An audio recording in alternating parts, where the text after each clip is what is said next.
I know I'm wearing the same clothes, and that's because I recorded these videos in the same day. So hop off me. All right, I ain't gonna do too much chatting. So let's get right into it. Anime characters that stand on business. You know what I'm saying? There's honestly a lot of anime characters that be standing on business, bro. If he's not only talking about protagonist type wise, nigga, this fucking Madara nigga was the first nigga I know that just straight stand on business. What you talking about? Nigga fought the whole Shinobi Alliance by himself. 1v5 all 5 Kage. Like, who else stole a minutes more than him? Than this Aizen too. Well, that nigga backstab, backdoored mad people. So it's like, but he's still cold though. Like, don't get it twisted. Aizen's still cold as fuck. Who else be standing on minutes? I don't know. Be like mad people that on minutes. But let's get started, man. Enough yapping.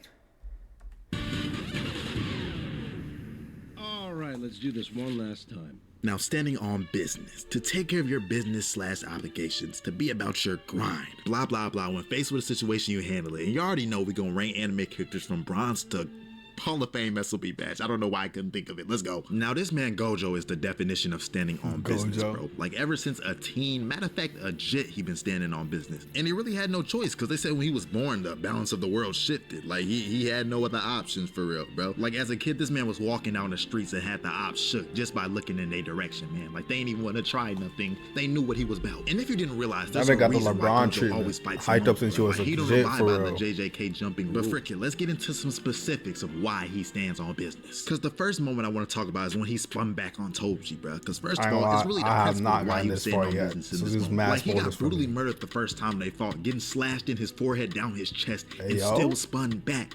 Come on now. Like, this was a moment where Gojo probably should have been traumatized, but he said no, he gonna spin back and get the greatest get back of all time. How many times did I say get back? All right, next point. Now, my next point is the fact that Gojo's just a smoke fiend, bro. Like, he wants to fight the strongest possible. And I knew bro was SOB certified when we seen him the first episode give Sukuna that free fade trial, dog. Like, he really toyed with him. Well, I mean, of course, this nigga Gojo might fucking Speaking of toy with him, let's talk about when he does the Jogo. Now, Gojo really treats Jogo like a punching bag. Look at this. And I don't know why the name's so close, but still, there's probably the contrast, the juxtaposition. Wow, he ain't had to do that. Like, every time he sees this man, he just violates. Like, Gojo even brought his student just to show how he was about to body this man, bro. He put on an exposition, an all-star game. Like, he was really instilling this standing on business mentality to his young bulls, bro. And that's why he let Jogo free, of course, just so he could see him in Shibuya and give him the work again, man. Because, hey, in Shibuya, this was Hall of Fame SOB Gojo right here, bro. He was bloodlusted, straight trying to go for kills, man. He had everybody shook. Matter of fact, he had me behind. What is this nigga doing on his arm? Why is he sitting on his arm like that? It looks like he's like all paws. Look, he's fucking riding this nigga's arm, bro. Is that just me? Like, I just might be dirty minded, but like, I can't be the only one seeing this shit, bro. I can't be. There's no way. Look! Like, I know y'all niggas see this. Like, come on. Like, look at the way he's looking at him. Look at him in his eyes and smiling. What? Bro. He's trying to seduce him. Like, bro.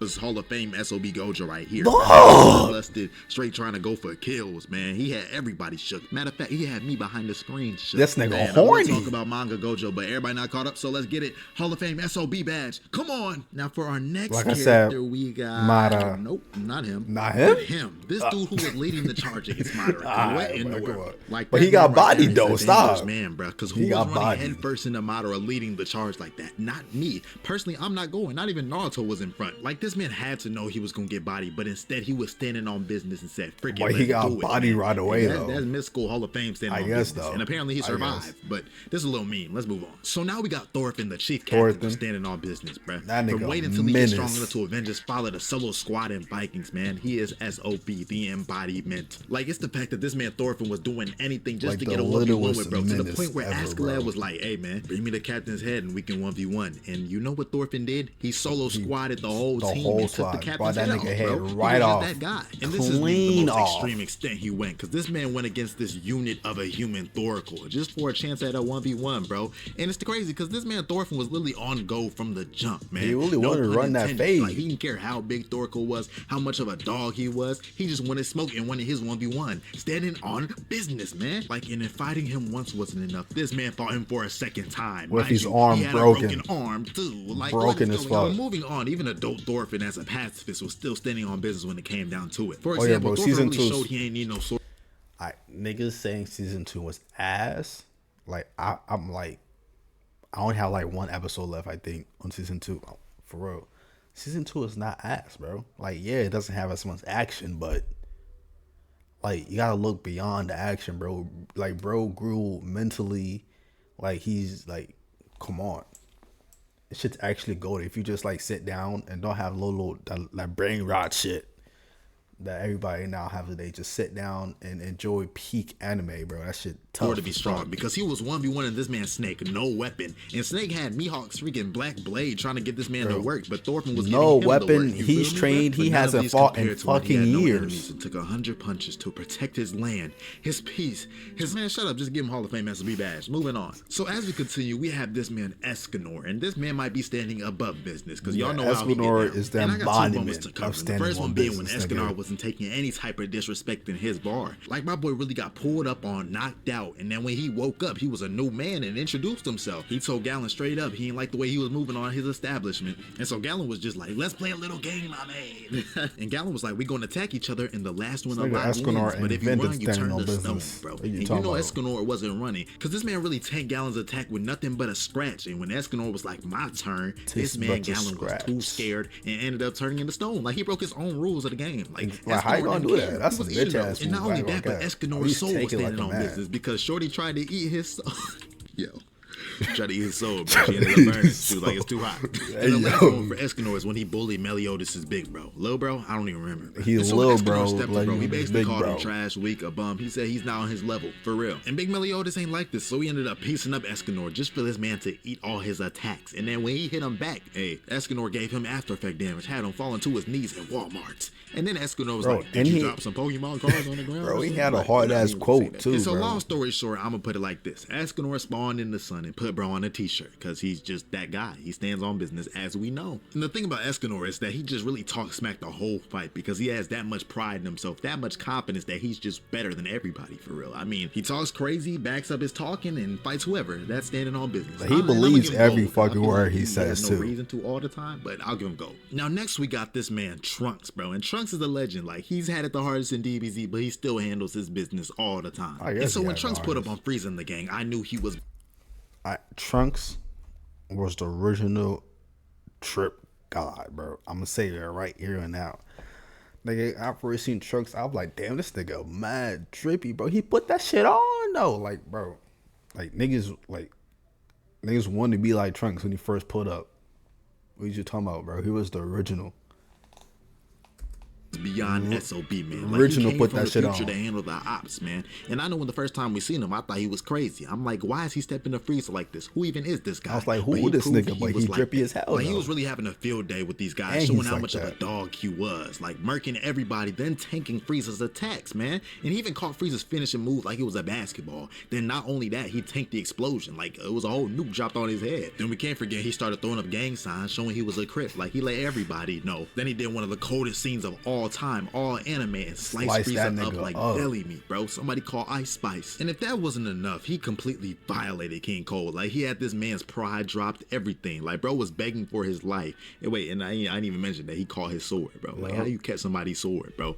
Trunks was on a business trip. That's all I'm gonna say. He obliterated, bro. Hey, now, but it wasn't completely like this for the Android situation. Even though he was standing on business, holding his own regardless. I mean, he got beat up. He lost some loved ones, bro. But when he spun back in that black tank, that was like the Venom symbiote, a Shiesty on or something. I don't know. Trunks was different. And this was peak SOB Trunks because he wasted no time killing these androids. Like, if every Z fighter fought like this in Dragon Ball, we might not have that many episodes. And I almost forgot to mention when Trunks woke up out of sleep on Go when he thought Goku was Goku Black, bro. Like, this scene was fire. I mean, Goku caught that punch like nothing, but he wasn't gonna win though. He was on timing. Hey, we gonna give Trunks Gold SOB badge. Niggas about to get right put back on that bed. If it was, fuck you talking about? Yeah, he stood no chance. Now for Eren Yeager. But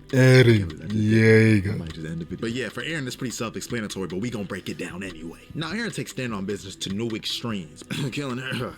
First example is when he found out his dogs was trying to backdoor him. Like, he seen this man Bert crashing out on the bridge, and he knew it was over with, especially when they started transforming. And so Eren got snatched up, and he was just emotionally scarred, but like, he didn't know what was going on. He had his little flashbacks in his pain, but in the second he knew he had to stand on business, he stood on it, and then he transformed on my man. And not only that, but he had that fist ready for him out the sky mid-transformation, bro. And this is what I'm talking about. This is SOB-ness. And speaking of Reiner, this wasn't the only time Eren stood on business around, bro. And fast forward, because I remember when Eren was just chilling in the room with Reiner and Falco, just chatting. They was having a little chat, bro. And Reiner was scared for his life. Everybody's well-being, honestly. Because he knew Eren was playing no games, bro. Long hair Eren was a different breed. It was really the equivalent to him having a Shiesty on. And so long story short, this man Eren transformed while shaking bro's hand. He said, I don't care about Falco or everybody else here. He popped out the cut wild and going berserk at the LDN Pop rally, man. Like, this was a diabolical get back, but I kind of love this scene. I won't lie to y'all. And like I was saying about long hair Eren, he wasn't acting out of body once he grew his hair out, bro. Like, first of all, he had Peak telling her she wouldn't pull the trigger.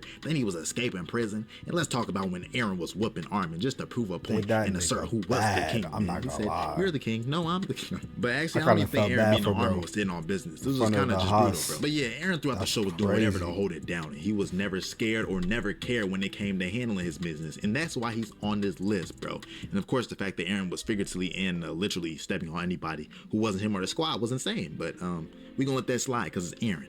Hall of Fame, standing on business, bro. And if y'all made this far, follow the Instagram to stay up to date with everything. And through Crew 5L, hope you all enjoyed the video. God bless. We out.